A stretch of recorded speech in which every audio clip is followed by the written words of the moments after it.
श्री राम। आदरणीय निफ्यू रियो जी, मुख्यमंत्री नागालैंड,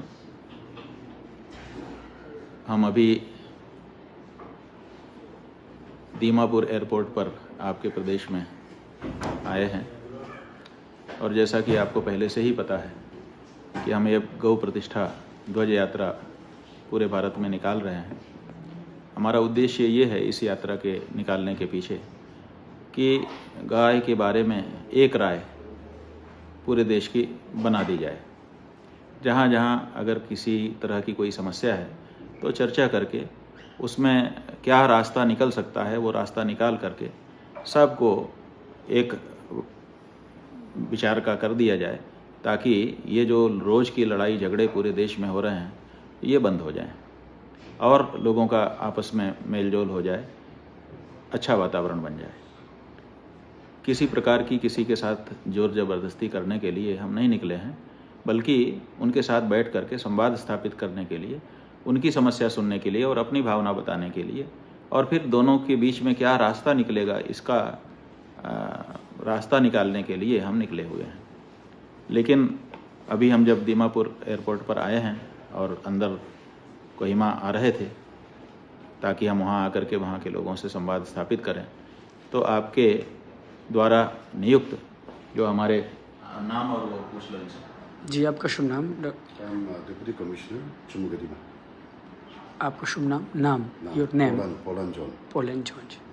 पोलनजोल जी और एसपी साहब साथ में आए और आकर के इन्होंने कहा कि हमारे नागालैंड की सरकार ने हमको नियुक्त किया है कि आपको हम ये बात बता सकें कि हमारे यहाँ कैबिनेट का प्रस्ताव पारित करके आपको नागालैंड में ना आने देने के लिए आदेश जारी कर दिया गया है, तो आप कृपया नागालैंड में प्रवेश मत करिए।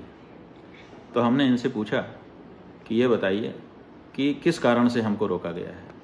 तो इन्होंने बताया कि सरकार ऐसा समझती है कि आपके आने से और आपकी इस तरह की यात्रा का आयोजन करने से यहाँ पर अशांति उत्पन्न हो सकती है, यहाँ का जो लॉ एंड ऑर्डर का वातावरण है वो बिगड़ सकता है। तो हमने इनसे पूछा कि ये बताइए कि ये लॉ एंड ऑर्डर तो तब बिगड़ता है जब हमने कोई ऐसी बात कही हो जो यहाँ के निवासियों को अच्छी न लग रही हो, नागालैंड के खिलाफ, नागालैंड की सभ्यता संस्कृति के खिलाफ, नागालैंड के लोगों के खिलाफ, या नागालैंड प्रदेश के खिलाफ, या यहाँ की सरकार के खिलाफ। हमने तो किसी के खिलाफ कोई बात कही नहीं है, किसी के विरुद्ध कुछ भी एक शब्द बोले ही नहीं हैं। फिर हमने इनसे पूछा कि अगर ऐसा कोई रिकॉर्ड आपके पास हो जिसमें हम ऐसा कुछ कहते हों या लिखा हो या पढ़ा हो, कुछ भी आपके पास हो जो नागालैंड के विरुद्ध हमारे द्वारा व्यक्त किया गया हो किसी भी फॉर्म में, तो वो आप हमको रिकॉर्ड पर हो तो दिखा दीजिए। तो इन्होंने कहा ऐसा कुछ हमारे पास उपलब्ध नहीं है। तो हमने कहा जब ऐसा कुछ उपलब्ध ही नहीं है तो फिर किस आधार पर नागालैंड की सरकार हमको यहाँ पर आने से और यहाँ के लोगों से संवाद स्थापित करने से रोक रही है। भारत का नागरिक होने के नाते भारत के प्रत्येक प्रदेश में, प्रत्येक प्रदेश के निवासी को जाने का अधिकार है। नागालैंड के जो लोग हैं वो पूरे देश में निर्बाध रूप से किसी भी जगह जा सकते हैं। ठीक उसी तरह से किसी और प्रदेश का व्यक्ति नागालैंड में आकर के अच्छा कार्य कर सकता है, तो हमको बताया जाए। तो इन्होंने कहा कि ऐसी कोई जानकारी तो नहीं है, लेकिन चूंकि आदेश है इसीलिए हम आपको रोक रहे हैं। तो हमने इनको कहा कि बिना कारण के आदेश नहीं हो सकता है, कोई तो कारण होगा, वो कारण हमको बताया जाए। इन्होंने कहा कि कारण हमको जानकारी में नहीं है, आदेश हमारे पास है, उसका कंप्लायंस करने के लिए हम खड़े हुए हैं। तो हमने इनसे कहा कि हमको मुख्यमंत्री जी से बात कराइए, हम उनसे पूछना चाहते हैं कि आखिर ऐसा क्या कारण है। हम यहाँ पर आए हैं तो हमारा जो पक्ष है उसको नागालैंड की सरकार ने नहीं सुना। उनको चाहिए था कि हमारे ऊपर रोक लगाने से पहले हमसे कंसल्ट कर लेते, बात कर लेते, तो हम अपनी बात बताते। अगर हमारी बात ऐसी होती जिससे के कारण कुछ अशांति उत्पन्न होने वाली बात होती, तब हमारे ऊपर रोक लगाना न्याय संगत होता।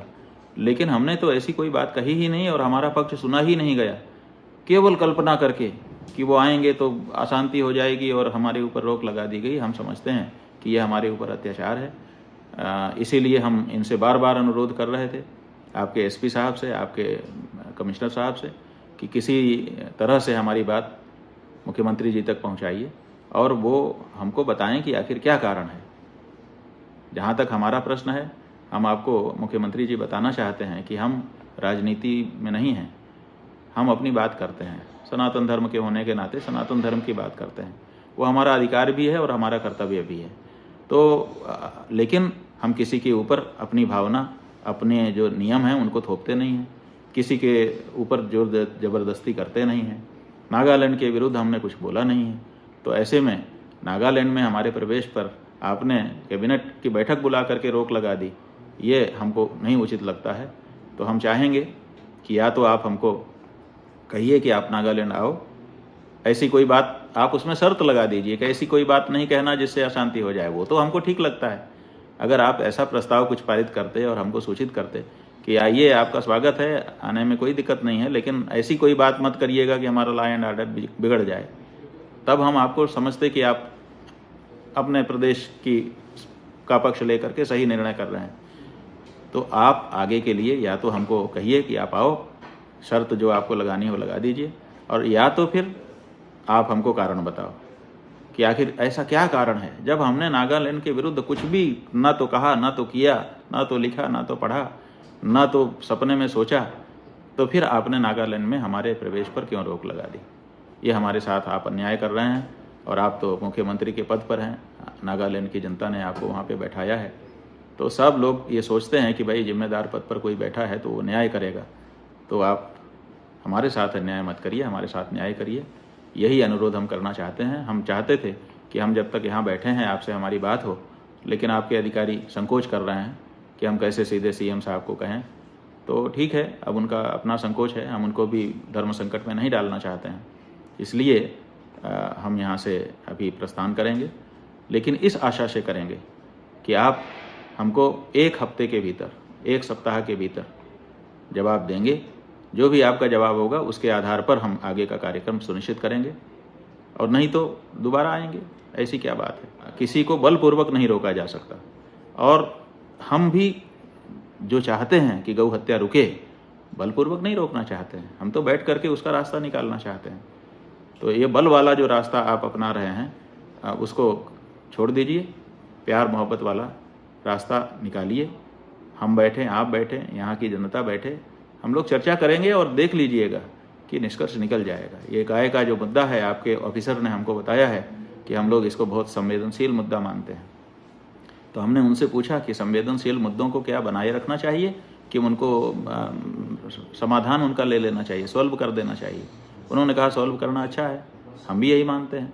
तो अगर कोई संवेदनशील मुद्दा है तो उसको समाधान की तरफ ले जाने में अपने लोग प्रयास करें। हम अपनी तरफ से पूरा आपको सहयोग करने के लिए, यहाँ के लोगों से चर्चा करके रास्ता निकालने के लिए तैयार हैं। हम चाहते हैं कि इस बारे में आप भी पहल करें और आपका इससे यश भी बढ़ेगा। और ये जो सदा सदा के लिए समस्या बनी हुई है, बर्निंग इश्यू बना हुआ है, संवेदनशीलता बनी हुई है, रोज़ मारकाट मची हुई है, लोग एक दूसरे पे भरोसा नहीं कर पा रहे हैं, ये परिस्थिति दूर होगी, तभी देश का भी और प्रदेश का भी और हम सबका कल्याण होगा। तो हम चाहते हैं आप सामने होते या टेलीफोन में आते तो हम आपसे बात करते, लेकिन वो मौका तो हमको नहीं मिल पा रहा है। कोई बात नहीं है, इस वीडियो के माध्यम से हम अपनी बात आपको कह रहे हैं। और ये प्रतीक रूप में ये देखिए, ये गौ माता का हमारा ध्वज है, गौ माता राष्ट्र माता इसमें लिखा हुआ है। यहाँ पर हम देखिए नागालैंड की धरती पे तो हम है ही हैं, और ये ध्वजा भी फहरा ही रहे हैं। तो प्रतीक रूप से ये कार्य करके, और ये जो ध्वज यहाँ हम प्रतीक रूप में भी फहरा रहे हैं, ये किसी के विरोध में नहीं फहरा रहे हैं। ऐसा मत समझिए कि नागालैंड की जनता के विरोध में हम फहरा रहे हैं। हम ये फहरा रहे हैं अपनी आस्था के कारण, और अपनी आस्था व्यक्त करने का सबको अधिकार है। और जब नागालैंड की जनता से हमारी बात होगी तो हमको भरोसा है, क्योंकि हमने अध्ययन किया है, हमने कई चीज़ें समझी हैं, तो हमको भरोसा है कि इसमें जब बैठेंगे अच्छे मन से तो इसमें रास्ता निकलेगा और ये समस्या सदा सदा के लिए सुलझ जाएगी। आपके अभ्युदय के लिए, आपके और उत्तम भविष्य के लिए अपने तरफ से शुभकामना व्यक्त कर रहे हैं। पूरे नागालैंड के लोग सुखी, समृद्ध और शांत जीवन जिएं, इसकी कामना कर रहे हैं। और अब हम यहाँ से प्रस्थान कर रहे हैं, लेकिन एक हफ्ते के भीतर आपसे हम जवाब की ज़रूर उम्मीद कर रहे हैं। हमको भरोसा है कि आप हमारी बातों को ठीक से समझेंगे और कोई युक्ति संगत उत्तर हमको देंगे, ताकि हम उसके अनुसार नागालैंड के और आपके बारे में आगे कोई भी निर्धारण कर सकें। नारायण।